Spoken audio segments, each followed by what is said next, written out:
What's up, everybody? Hey, this is Kelly Cook, Everything Phoenix. We had some technical difficulties, but we are back. And I appreciate it because we have a good show today. We have a good show about some large real estate deals happening throughout the Phoenix area that you need to know about, or you should if you like the Phoenix area and want to know what is going on here in the near future.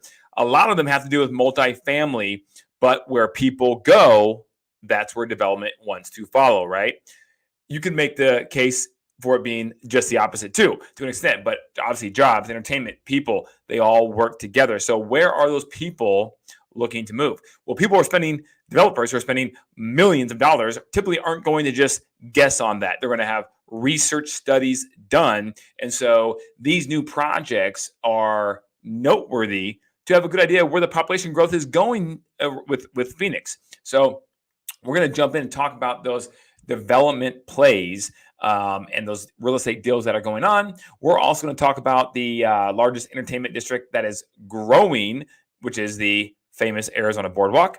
And of course, homes. Where are they going? They're disappearing. They're selling fast. Where are they going? I don't know. We're going to dive into that though, because days on market, guys, is going down.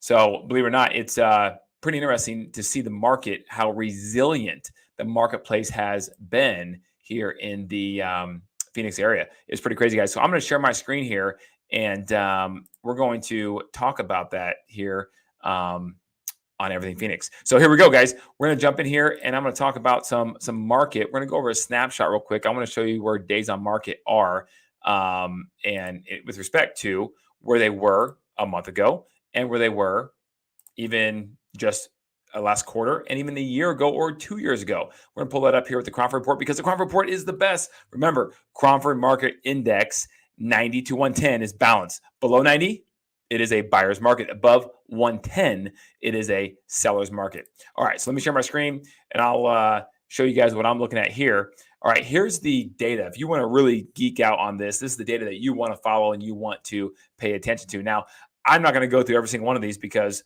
I'll lose half of y'all that are watching right now. And I don't want to do that. I like having you be on the show and I like having you participate. By the way, if you want to put in where you're listening from, please feel free to do so as always. And again, ask questions, make comments, and I'd be happy to have a two-way conversation with you with respect to any questions that you have. Now, if you look at days on market right here, you can see that last month it was 73 for the general overall Greater Phoenix area. Okay, 73.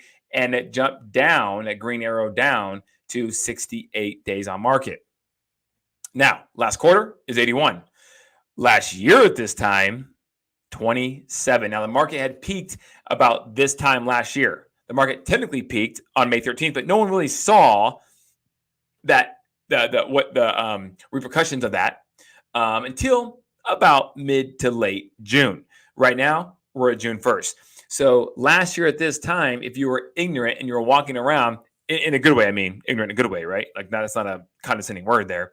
But you're walking around not paying attention to much because you didn't need to, because you don't live in the real estate industry every day and you are maybe a homeowner, whatever it may be, then you would think everything's hunky-dory. Things are selling really fast and life is good. But little did you know that just right around the corner were some problems, some dark storm clouds that were forming, like super high inflation, unemployment rate that is still low, but super high inflation because the dollar is not getting as much pull as it used to. And then, of course, you have the interest rates that were just going up and up and up with the Federal Reserve raising the rates to try to stave off inflation. But right here, days on market coming down. 27 days last year, we're at 68. We were as high as 81 just 3 months ago. So that's good. Now, home sales, you look at active listings, those are also coming down. So you're at 16,248 last quarter, 17,000 plus. We were up to 19,000 guys at one point, and now we're down to 15,062. So that is interesting as well. All these signs are pretty resilient. Now, if you pop over here, you're going to see a listing success rate that's going to be an interesting chart, because what this is describing is the purple being 2023. Listing success rate. These are listings. These are properties on the market. Are they selling? Are they not? Now, that's going to vary suburb to suburb, city to city, but overall for the general Phoenix area, this is the deal. So right now you have a listing success rate that continues to climb. as you can see right here on the purple. Now, as you can see, what Cromford says about it, which is kind of interesting, it says this means that few sellers that we have are seeing their listings find buyers quite easily, with less than 17% getting canceled or expiring. Guys, 83% of people who are putting their house on the market are seeing their house sell. That's pretty good. That is really good for a market that's supposedly not that great, for prices that are supposed to be plummeting any second, right? Any day now, and rates that are very high. So borrowing costs are high. Let's just face it, they are high. I mean, mortgage rates were hovering for the best borrower that's putting a lot of money down, well over 7% just last week. And as we're going to see here, they're starting to come down again, which is good, but they're still high compared to where they were even over the last, the average of the last, say, 6 months. So the trend hopefully will continue now that the market has swallowed and chewed on the rates going higher, the inflation report not being quite as good as we were hoping for, although it is somewhat decreasing. But the economy, the economic news is not great. So as the economy starts to slow down, hopefully the Fed starts to relax on raising the federal funds rate, and therefore mortgage rates start to eventually settle back down a little bit more. Okay, so that's what we're hoping for. We'll see as we head into the summer months. But you can see right here, 83% of all properties are selling. Now, you were in 2021 and 2020 here, 2022, excuse me, which are very, very hot markets. I mean, 2021, guys, was a dream, right? I mean, everything went up and everybody was having a great time living large, right? 2021. 2022, the first half of the year, pretty good, like we talked about, up until about June this time last year. And then the wheels kind of fell off. You can see 2022 right here just kind of collapsed, right? 15% overall depreciation or deceleration, but loss of home value for the second half of 2022. And now we're starting to creep back up. So listing success rate hit that 83 percentile where we're at today at about, here we are, about mid to late June, like I just mentioned, last year. And then it got worse from there. So it'd be nice if maybe this listing success rate would get to 83% and then kind of flatten out. We don't need it to be at 92%. That means the market's on fire and prices are probably increasing too fast. It'd be nice to just have a balanced market for a change, right? Not this yo-yo. Well, that's interesting because look up here, it may be about what we're going to get. If you look up here, this is Case-Shiller data. Now, Case-Shiller data is always following about 2 months behind real-time data, which the Cromford report does check. But nonetheless, you can see a trend, which is great. Trends are always good to look back several months, 6 months, 12 months, and maybe even 2 or 3 years. But you can see right here that the change from 2 months ago is dramatic. And these are major cities across the country, right? All 20 of the 20 cities are showing positive price appreciation month to month. There was only one 2 months ago.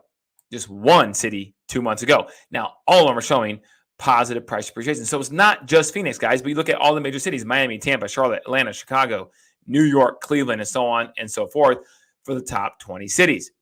What's interesting is now Phoenix back then was, where were we at? We were at 15, okay, with a minus 4.5% appreciation month to month. Because again, remember, Case-Shiller is 2 to 3 months behind. This was early, like January, early part of 2023, late 2022. Well, now, look at all these cities are plus. Phoenix is number 20 instead of number 15 or number 8 or number 5 for the most appreciation with the pricing. However, that is a good thing, I would argue. We don't want to be number one. Okay, now number one, San Francisco, primarily because they're beaten down so bad, so they had nowhere to go, almost butt up.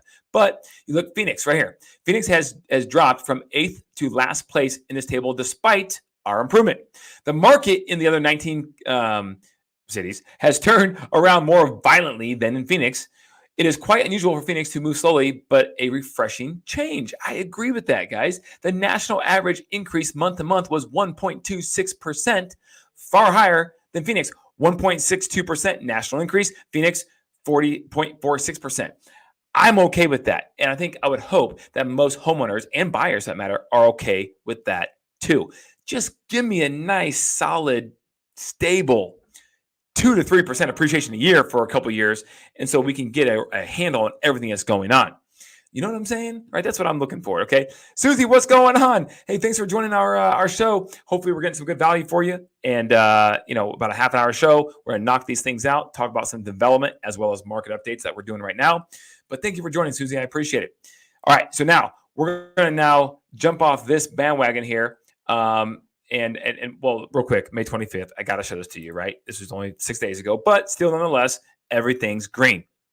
All cities in the greater Phoenix metro area are increasing in terms of their Cromford market index, which is the balance of supply and demand.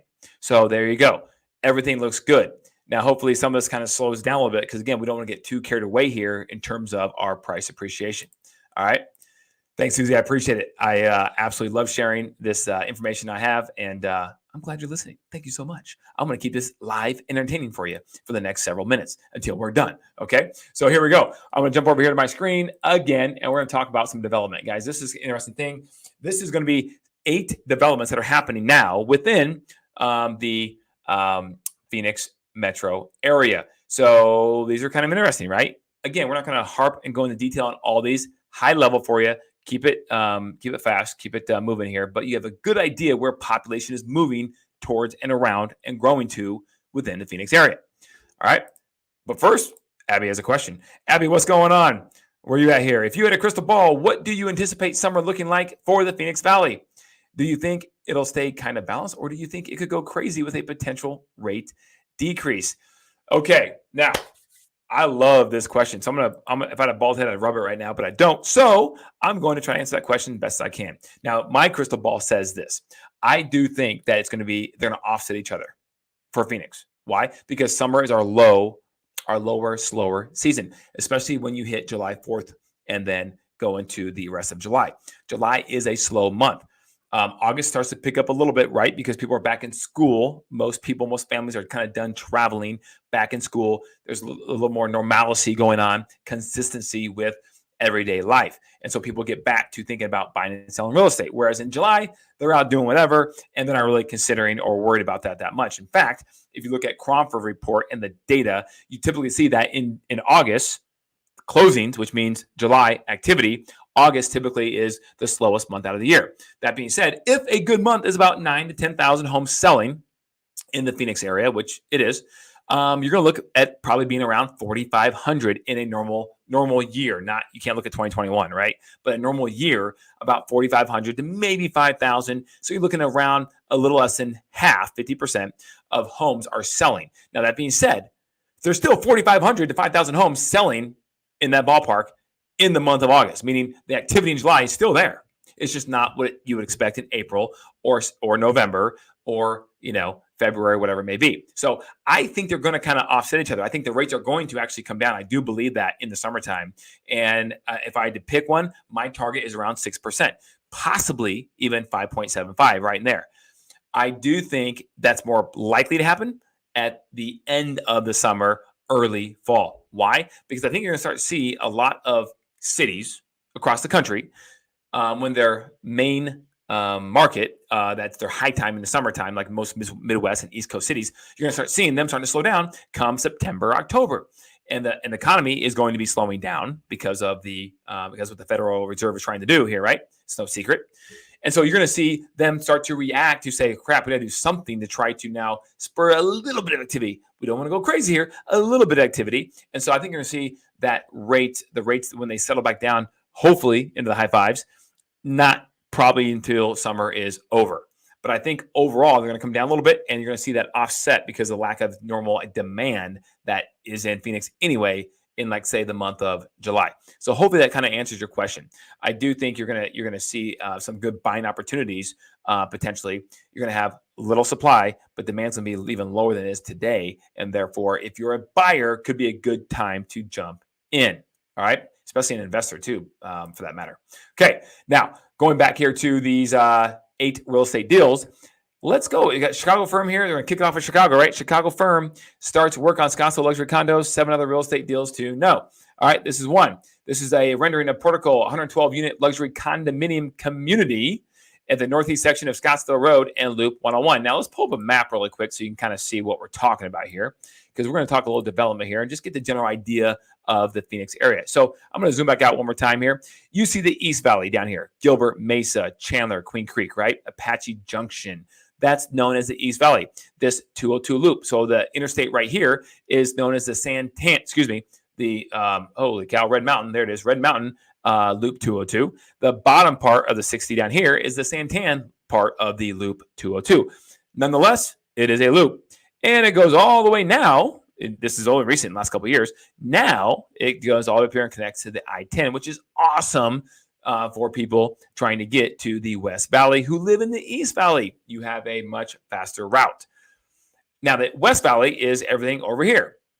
Okay, Peoria, Glendale, Litchfield Park, Surprise. You got Buckeye, you got Goodyear, you got Tolson. Then you got Phoenix right down the middle. And of course, you have the Northeast Valley, Fountain Hill, Scottsdale, Cave Creek, Carefree. And then, of course, you have this little anomaly of Paradise Valley right in the middle, which is the highest price real estate in all of Phoenix. Okay, so now you have the lay of the land. So now we're going to go to that first development. You're looking at Scottsdale Road right here. All right, there's Scottsdale Road on this red dotted line, border of Phoenix right there. And then this area north of the 101 right here is this development of these 112 luxury condominiums. Okay, it's a $100 million project, and they have 50% already sold. So if you would like more information about possibly buying one of these, they have room, and we would love to help you get that information and make an informed decision if it's right for you to buy at this type of condo complex, because it's new construction, or maybe some other condo complex. Okay, so it's going to be a big project, and DMB is part of the DMB 1 Scottsdale Master Plan development in that new Scottsdale corridor. Okay, you have Dallas-based Streetlights Residential is opening its first apartment community. So again, these are individual units that you can buy. Okay, this is an apartment complex. And it's going to be a nice one. There's a good picture of it. It's down in Gilbert by Agritopia, which is an awesome place. And it's going to look really, really nice. By the way, if you haven't been to Agritopia, you should go. There's a restaurant right there at the Agritopia community called Joe's Fresh Farm Food, I think, or Farm Food, something like that. But it's a restaurant. It's awesome. Good place to go for breakfast or lunch, especially. Awesome. Okay. Anyways, you can see the rents on these because they're upscale. The rents range from $1,630 a month for a 504 square foot studio, up to $4,500 for a 3-bedroom. Wow. 320 units in Gilbert. Okay. And then you have Greenlight Communities, which is based out of Scottsdale. They're doing a Peoria. I think this is an apartment complex as well.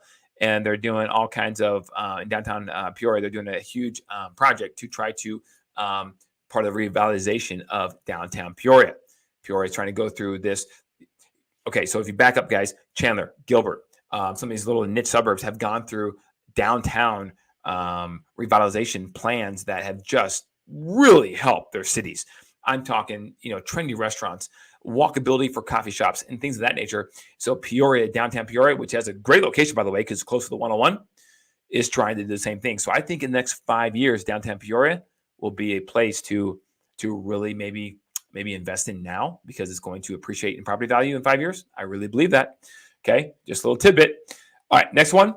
You have Walker and Dunlap is doing a apartment community as well. Another one. I know, guys. I know it's a lot, but Phoenix is underbuilt to the tune of, it depends who you ask, but to the tune of about 270,000 housing units, right? So we kind of need these apartment complexes. We really do. Now, this is Dunlap area, okay, in Phoenix, okay, or Mesa. I'm sorry, Mesa, not Phoenix. And then you have that just sold, and then of course Marks Millichamp just negotiated the sale of this apartment complex, 22 apartment complex community in the Glen Rosa area in Phoenix. And then you have industrial project that was just sold. Why? It's a big sell. And it's 86,000 square feet.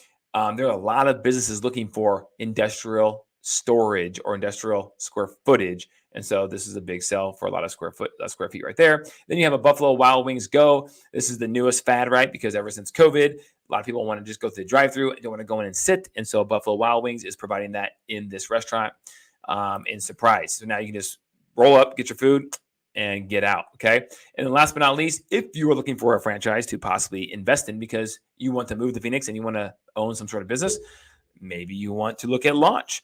Launch is actually a Rhode Island company. They have no locations currently in the Phoenix area, but they are an indoor entertainment space. And in Phoenix, in the summertime especially, you need indoors. But it is talking about trampoline courts, bowling, axe throwing, laser tag, mini golf, restaurants, bars, all under one roof. Not a bad idea. Now, we have a decent amount of that popping up here in Phoenix, a good amount actually, but Launch is apparently saying that it's underserved here in the Phoenix area. In fact, I got a quote from the guy right here saying the same thing. I don't know where he was right here. It's underserved right here. Underserved for family entertainment space in Phoenix. So they want to look at Phoenix to expand to. So if you want to be a franchise owner, you need to have $1 million in liquid assets and net worth above $2 million. All right. That's what they require on their website to open a franchise for Launch. All right. Now, that being said, some more development here in that same area along the same lines. We have right here, the next frontier, they're calling it, right? This is the corporate corridor of Scottsdale. There's about 500 acres that are ripe for development. And guys, once these 500 acres are developed or spoken for, if you will, that's going to be about it for Scottsdale because Scottsdale is landlocked. If you look at this map here, you can see right here, Scottsdale is long. You can see the border right there. This is Phoenix border, but you can see right next all this outside of PV right here. This is all Scottsdale, okay? Long and narrow for the most part, except for right here in central Scottsdale where it gets a little wide. So you can see a map here on this article. There's the corridor. So there's the 101 loop right there. And you have this area of town that is just ripe for development. There's a lot of land available, especially right up here. I'm going to zoom in and show you guys. So if you have any ideas of wanting to develop any type of anything, there's a lot of land for sale right in here. Okay. So that's the next frontier for Scottsdale. Now, what's crazy is they have other things here to show you here. I'm going to show you some cool pictures. Right here, there's Cavazon. Okay. That is a huge development, 135 acre development right on. There's 101 right there. Nationwide anchors this building right here. You have choice hotels, but it's a lot of space that is available for lease. So if you are looking some sort of company, right, looking for some space to lease in the up and coming area of Scottsdale, this is it. In fact, Nationwide Insurance is actually hedging a huge bet on that. They recently did a project in Columbus outside of, it's called Nationwide's Grandview Yard. It includes 1.4 million square feet of commercial space, restaurants, grocery, and service, retail, and hotels. They are a big, big investor in this area, this new Scottsdale corporate corridor. Okay. And and so they leased out, this is a 400,000 square foot building. They've leased out 300,000 square feet of it to other companies. And they leased it up fairly quick. It is a big project. Nationwide bought this land for $83 million. Whoo! Yeah. So insurance apparently makes a decent amount of money. Here's a map looking down on this area right here, but there's a lot of other land available. But you can see right here for Cavazon what's going on. Hilton Hotel, really nice. And you have Choice Hotels, you have Nationwide, like I said, and a bunch of parking garages, and you have other stuff going on next door. And then you have more land around here that eventually at some point is likely to be developed also. Okay. So that is the big deal there. And you can see, DMB 1 Scottsdale, this is the master plan area. This is Scottsdale Road right here. And so this is the area just on the northeast side of Scottsdale Road where that one luxury apartment condo complex right here is going in. Right here. Okay. Portico. All right.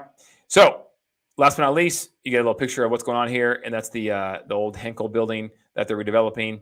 And then you have Optima, McDowell Mountain Village, guys. We talked about this. This is a huge project just on the south side of the 101 in that same corridor where the 101 hits Scottsdale Road. So a lot of development, guys, a lot of things to be excited about for the last frontier, the next frontier for Scottsdale, Arizona. Okay, now we don't almost go a show without talking water because we're in the desert and you need it. I'm going to hydrate right now in the desert. Okay, so is there going to be enough water in 101 years from now? I mean, I say that kind of tongue in cheek because most cities are assured water supply cities, meaning they have at least 100 years of water supply for its current growth and projected growth at this current time.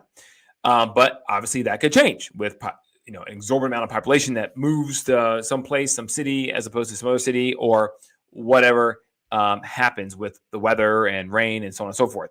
But that is the deal right now. But what they're saying is that the Department of Water Resources shows that they are going to have a shortage in some areas of the valley by 5 million acre feet within 100 years unless additional water supplies are secured. Now, this is for groundwater. Keyword, groundwater. So let's not everyone just calm down. Okay, this is groundwater. There are surface water as well, like the Colorado River, the Verde River, and so on and so forth. But this is groundwater. Arizona, guys, has a huge aquifer underneath Phoenix. Also, Tucson does as well. And in the aquifer, they store water. If there's so much water, they are able contractually to be able to tap into from, say, just the Colorado River alone. They can take that water. They have legal rights to do so, even if they don't need it. And if they do, they store it in the aquifer for a rainy day. No pun intended. That was a bad joke. Okay. So groundwater, that's what we're talking about. There's still surface water and other water sources. This is groundwater. And there's a lot of it, 100 years of it, in fact, for every single city in the Phoenix area. The only two that are not assured water supply cities are Queen Creek on the Far East Valley, which is right here. Let me pull my map up. Okay, zoom out. Far East Valley, Queen Creek. Okay, there it is. You can see it right there, highlighted. And then Buckeye on the Far West Valley. Those are the only two cities right now that are not assured water supply cities. Okay. Miranda, how you doing? At Abby Burton, inflation has not gone down. There's no reason yet to decrease rates. Okay, well, if you look at the CPI report, Miranda, thank you for the comment. I really appreciate it. That came out in May. It actually did go down just a smidge, right, to 4.9% from, I think it was at 5.1. So it went down a little bit, but it's manipulated, right? Because maybe that's the point you're getting to. Because if you take out certain aspects of the CPI report, like housing, then you get a different reading. And that one actually just increased a smidge. So it's like right there, kind of hovering. They are projecting this. When I say they, the smart money, right? All these people who are, trying to set monetary policy, that inflation is going to be lower than 4.9% in the next CPI reading come June. So we'll see. No one knows. But you're right, 100%, Miranda. If inflation doesn't come down and continues to stay up or go up, it's going to obviously increase rates to stay where they are, if not increase. So thank you for that comment. Really appreciate it. Okay, now going back to my screen, right? You saw Queen Creek, you saw Buckeye, the two cities that are not assured water supply cities. And they're talking about it right here. Oh, there you go. Queen Creek and Buckeye lack the water certification for 100 years, or showing that they have 100 years. So Buckeye, because there's so much land, it's the second largest city behind Phoenix in terms of land mass. There's so much room for development, and there's a lot of that land that's already spoken for by developers. Howard Hughes, Bill Gates. I mean, there's a lot of things going on out there. Okay, so they need to make sure they have water. They have right now. They seem to not be terribly concerned about it because of the other sources they feel they can get water from. They believe there's plenty of water. The question becomes contractually, politically, how do they get it? So that is a big part of the what needs to be worked out as well, in addition to conserving water. Now, as you know, we talked about it last week. This is a follow-up to the fact that the lower basin states, which are Nevada, Arizona, and California, all agreed to cut 3 million acre feet of water usage, which is about 10%, over the next 3 years through 2026. However, if you look at this article right here, the good news, I guess, if you believe everything you read, which at this point you have no reason not to, I guess, the governor says that Arizona will not be forced, no Arizonan will be forced to cut their water use due to the Colorado River Conservation Plan. There's the Colorado, the Boulder Dam, the Hoover Dam. And here we go. So she's saying that as of right now, Arizona will gladly take the lead to be the leader of conserving the water. Well, we look at who had the cuts. We had 55% of that 10% cut. We're 55% of it. California is only 30%. So, and Nevada is the rest. So Arizona is taking the lead on this, and she's saying it's not going to affect your life or my life one bit anytime soon. So that's good, right? Let's hope that's the case. And then the Gila River Native Americans also have agreed to cut their water usage as well, voluntarily, as part of this plan to try to conserve water for everybody. Okay, all human beings. So at least human beings in the desert here down in the lower basin states.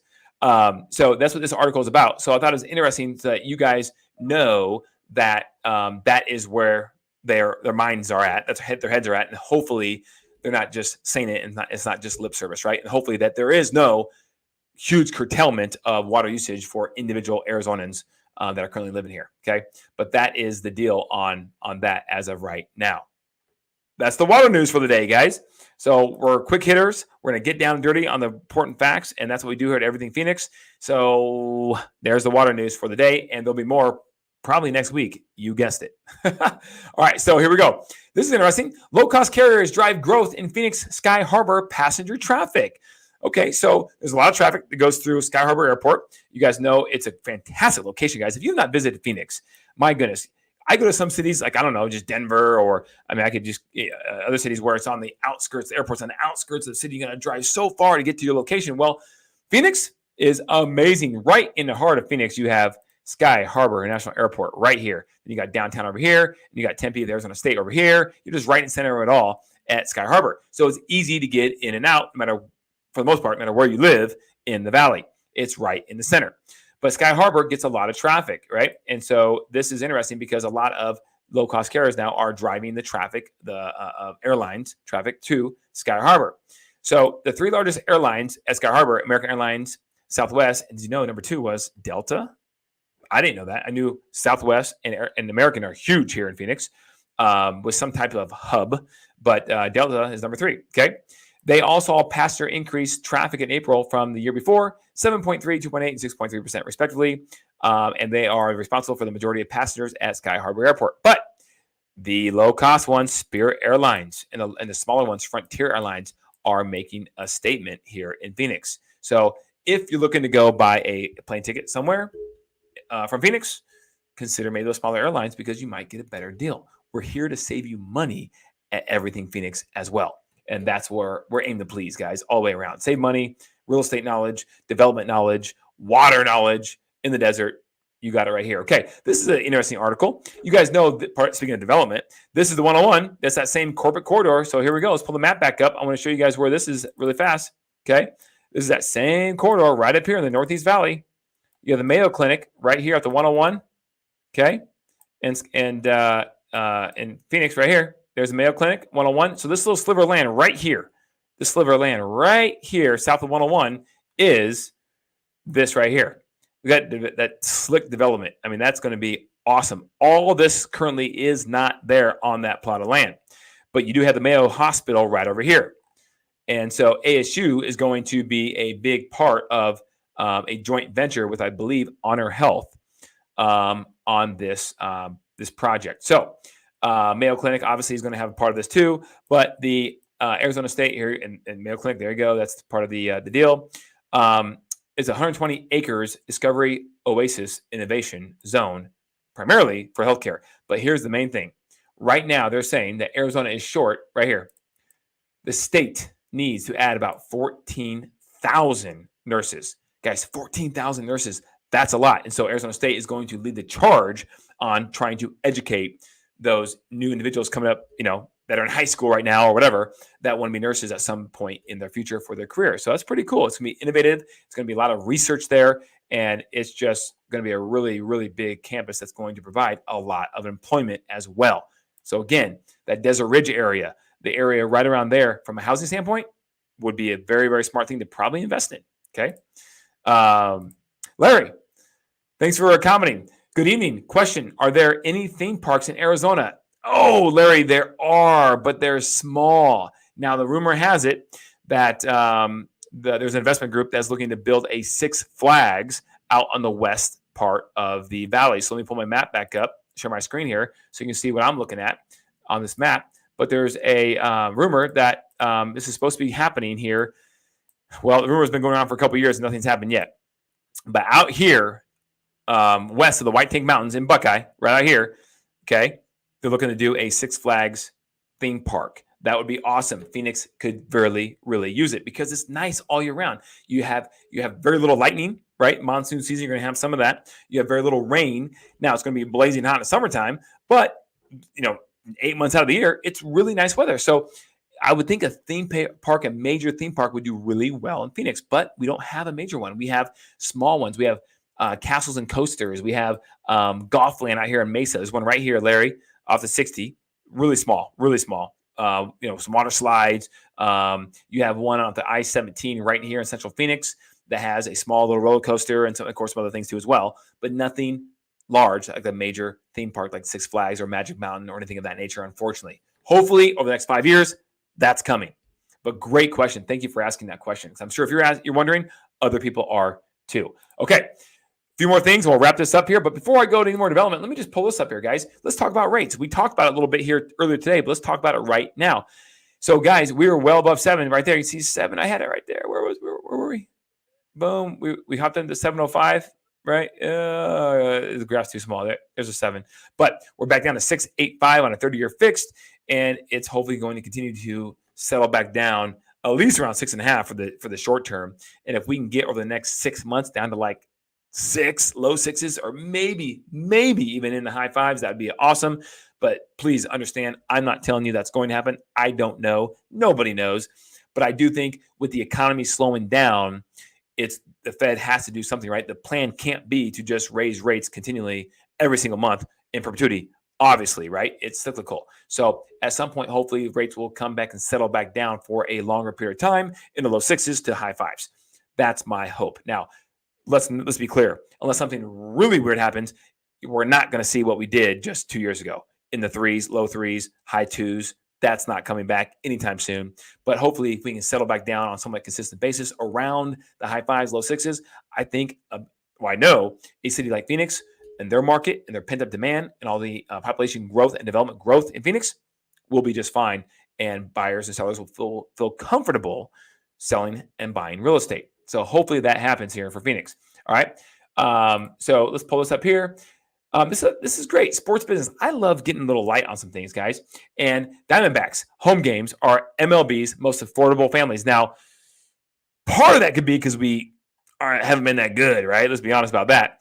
But here, guys, the thing about Arizona, because it gets hot, right, is the Diamondbacks has a retractable roof. So it is air conditioned during the summertime when it's hot. So you can go there and enjoy yourself the same way you would in Seattle in July, right, where it's nice out and not blazing hot.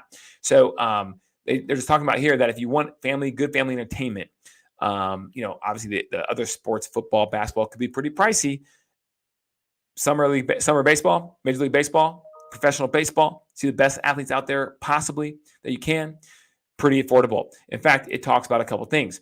They kind of did a study on all the stadiums, right? The league's 30 stadiums, and found that all those things added up to about $146.32 at Chase Field. That is 4 hot dogs, 4 tickets, 2 beers, and 2 soft drinks, and 2 souvenir hats and parking.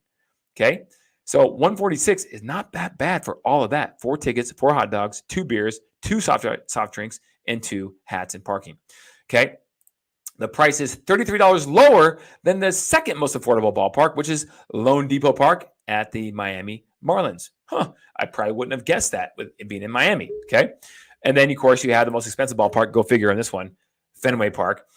I had a chance, guys, to take my family to Fenway Park. It's been a bucket list for me for years. Since I've been alive. Never been. And I had a chance to take my family there last summer, and it was awesome. It was awesome. I'm not a Boston Red Sox fan. I'm a Kansas City Royals fan, to be honest with you. I hate to admit it, but it was awesome. What a great experience, right? So Fenway Park comes in at $374 for that same package of things. So $374 most expensive to $146, the least expensive here in Phoenix. Okay, so that was kind of interesting. Last but not least, we're going to talk about some commuter trends. Okay, and we won't talk much on this. This is basically just saying that the number of people driving 90 minutes to work has dropped around the valley. Yes, 90 minutes. That's a lot. There's a lot less traffic on the road. Do interstates still get backed up? Yeah, they do. But the reality is that for a large city, for the 5th largest city in the country, Phoenix is actually pretty darn good. It moves really well, especially this time of year. Why? Because all the snowbirds are back up in the Midwest and East Coast, and so we have less people driving. And for being rush hour for the 5th largest city in the country, traffic moves really well. The interstate system is really well thought out. Now, it could be better. It could be better. Don't get me wrong. It could be better. But it's not like Seattle. It's not like Chicago. It's not like some of these major cities that you just get bottlenecked and jam-packed all the time. You're just like, want to pull your hair out, right? Los Angeles. Ooh. So anyways, Miranda, the nursing shortage is real as well as a teacher shortage here in Arizona. You are 100% right. We didn't touch on the teacher shortage. I hope that maybe there can be something done with that amount of money that they're spending on development for like this kind of healthcare campus to do something to encourage and train up more and more teachers to continue to teach. Now, I think there's a lot of really good-hearted, talented young men and women that would love to teach, but unfortunately, due to the amount of compensation for what they have to put up with, it keeps a lot of them away, unfortunately. So hopefully something can be done about that. I wish I had that answer, but we could go on a rabbit hole for another 30 minutes easily just talking about that, right? So we won't go there, but I do agree that it'd be great to have a lot more better nurses and a lot more teachers as well here in Arizona. So the population growth is going to require it. So hopefully we can just start doing something about it right now and get out in front of the curve. All right, guys, with that being said, thank you so much for always attending, and thank you for the conversations. It's really, really good that I enjoy answering questions and hearing what you guys are thinking, what's on your mind. And as always, tune in. I'm sorry for the technical difficulty today. Hopefully that won't happen again, ever. But thanks for sticking around for us. And until next Thursday, stay classy or keep it classy, Phoenix. Thanks, guys.